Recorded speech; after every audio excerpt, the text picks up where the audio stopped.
Assalamu alaikum and hello, welcome to the first lesson of the course Basic Arabic Grammar Part A. We're going to be looking at in this lesson definite and indefinite nouns, the nominal sentence, singular detached pronouns, and finally how to use and. An indefinite noun in English is basically one which has the letter a in front of it, for example, a boy or a book or a chair. And a definite noun, conversely, has the in front of it. Okay, so the boy and the book and the chair. Now in Arabic, we don't have a word for a.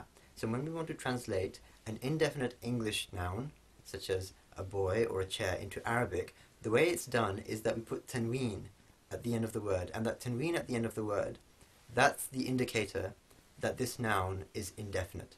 Okay? And we'll come to examples of that. When we want to make a noun definite, conversely, in English, remember we said the boy and the chair. In Arabic, we use the word al. We put al in front of the noun, and we have to get rid of the tanween, because remember, the tanween was there to indicate that the noun was indefinite. So we can't use al and tanween together, because that would be like saying the a boy. Let's look at some examples of that. So here I have three nouns. I have waladun, which means a boy. There's my tanween at the end of the noun. And where I have a tanween, I'm saying a. So waladun literally means a boy. Kitabun, again, there's my tanween. So a book. And rajulun, again, the tanween indicates that this is an indefinite noun. Okay, a man. So how would I make these nouns definite? How would I say the boy rather than a boy? Well, what I would do is I would attach al to the front of it. So there's my al, in the vowels. Al, wala, and then the tanween has to go. And it's just replaced by a single vowel, a non-tanween vowel ending. So the dun becomes du. Al-waladu, and there we have it. The boy rather than a boy. Similarly over here, kitabun becomes al-kitabu. Alright? And rajulun, we again attach the al.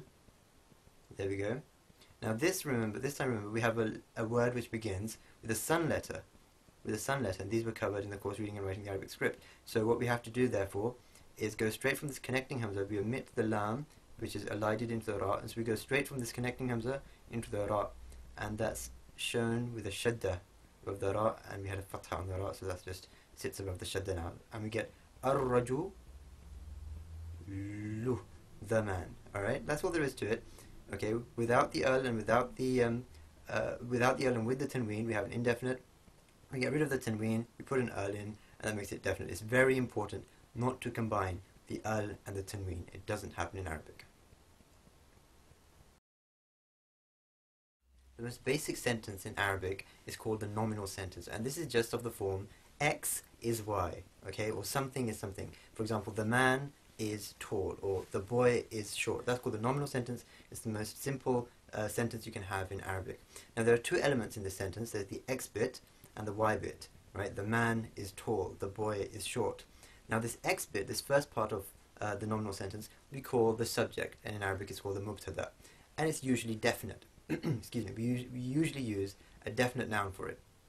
The second part, the Y, when we say the man is tall, the boy is short, that's called the predicate, okay, or in Arabic it's called the khabar, and it's usually indefinite. It's usually indefinite. Let's look at some examples to clarify that. Okay, alright, here we have a few nominal sentences all pre-prepared. So let's look at this top one here. Al-babu kabirun. Now this is a nominal sentence. This is saying the door is big. There is no word for is in Arabic here. We just go straight from the door and we say big. So it's almost as if there's a hidden is. There's a hidden is. I'm just going to put it in a square to show that it's hidden. So the door is big, and you can tell that this is a nominal sentence because you have these two parts to it. You have the first part, which is definite, al-babu, the door, and the second part, which is indefinite, kabirun. You can see that it's indefinite because it has a tanween at the end. Now note the second part here, kabirun, this is an adjective, and usually when we talk about indefinite and definite, in English we're referring to nouns. In Arabic, however, adjectives as well as nouns can be either indefinite or definite. So here we have an indefinite adjective, and this is something we'll come back to in the next lesson when we're looking at adjectival agreement. But the point to recognize at this point is that we have the first part of the nominal sentence, the subject, which is definite, al, babu, and the second part, which is the predicate or the khabar, which is indefinite. Al-babu kabirun, the door is big. Alright, let's look at the next example. Ar-rajulu ustadhun, and maybe you can even guess what this means now. So we have the first part, the subject, and the second part, the predicate, and we have a hidden is over here. So the man is a teacher. The man is a teacher or a professor. Again, a definite subject and an indefinite predicate. And that's what indicates that this is a nominal sentence. Again, the final example. Ash-shari'u, again definite. Tawilun, tawilun. Again, indefinite adjective we're using. Over here in the previous example, we used an indefinite noun as the predicate. Alright, but here we're going back to using an indefinite adjective as in the first example. So we have again a subject and a predicate, and we have a hidden is. So the street is long. The street is long, and that's all we mean by a nominal sentence.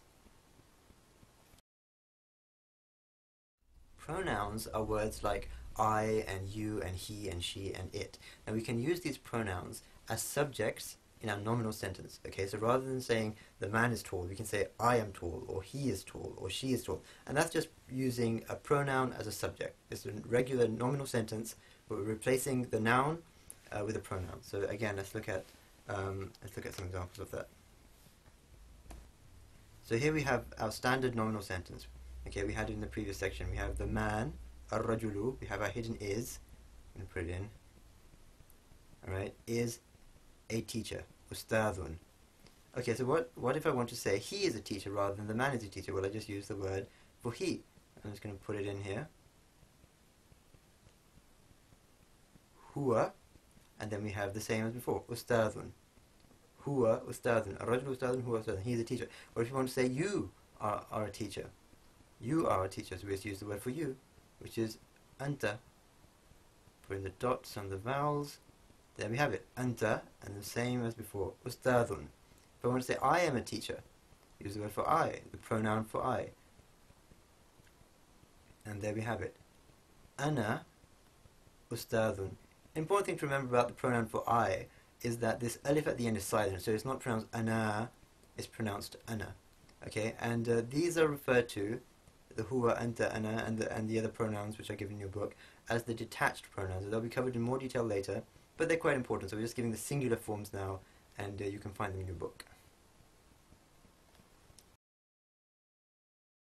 The word for and in Arabic is wa. It's just a wa with a fath on it, and it's used in a very intuitive way. It's used in a way which is very similar to the way we use and in Arabic, so we're not going to give a whole lot of explanation, we're just going to demonstrate it. So let's look again at a couple of nominal sentences. So I hope you're used to these by now. We have al-babu, definite noun because of the al and no tanween. Kabirun, an indefinite adjective. You can see the tanween there. So you have definite, indefinite. This must be a nominal sentence. So we have a hidden is there.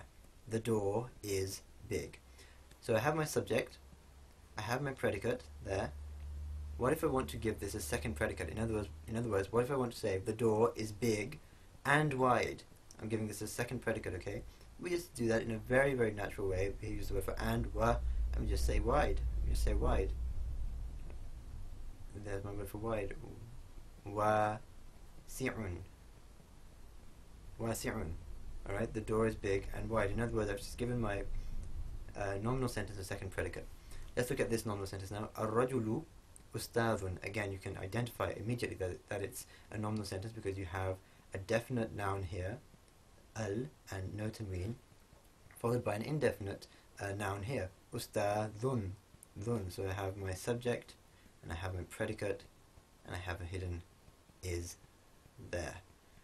Alright, so what if I want to say the man is a teacher and the boy is a student? In other words, I want to add on to this a second nominal sentence over here. The man is a teacher and, so I say wa, and then I just go into my second nominal sentence. The boy is a student. Wa al waladu. Hope you don't run out of space. Just about got it. Alright. Al waladu talibun, and I must have my tanween there. Talibun. Alright. The man is a teacher and the boy is a student. In other words, I just put in my and I go into my second nominal sentence.